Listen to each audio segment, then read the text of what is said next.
નર્મદા જિલ્લામાં આમ આદમી પાર્ટી દ્વારા આજે મોટી સંખ્યામાં ઉમેદવારોએ તાલુકા પંચાયત, જિલ્લા પંચાયત અને નગરપાલિકા માટે પોતાના ઉમેદવારી ફોર્મ ભર્યા હતા। ફોર્મ ભરતા પહેલા આમ આદમી પાર્ટી દ્વારા હરસદ્દી માતાજીના મંદિરથી ભવ્ય રેલીનું આયોજન કરવામાં આવ્યું હતું। આ રેલીમાં મોટી સંખ્યામાં કાર્યકરો અને સમર્થકો જોડાયા હતા। આ પ્રસંગે ધારાસભ્ય ચૈતર વસાવાએ વિશ્વાસ વ્યક્ત કર્યો કે આવનારી ચૂંટણીમાં આમ આદમી પાર્ટી બહુમતીથી જીત હાંસલ કરશે।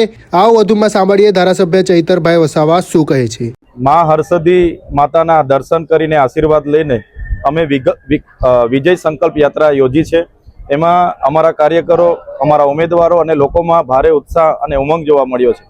ત્યારે અમે ચોક્કસ નર્મદા જિલ્લાના લોકો અમારા પર ભરોસો કરશે, વિશ્વાસ કરશે અને અમને એક તક જિલ્લા પંચાયતમાં, તાલુકા પંચાયતોમાં અને નગરપાલિકાઓમાં આપશે એવો પૂરી ખાતરી છે। અને આવનારા દિવસોમાં આમ આદમી પાર્ટી સંપૂર્ણ બહુમતીથી તાલુકા પંચાયતો, જિલ્લા પંચાયતો અને નગરપાલિકામાં બોડી બનાવશે એવો અમને પૂરો વિશ્વાસ છે।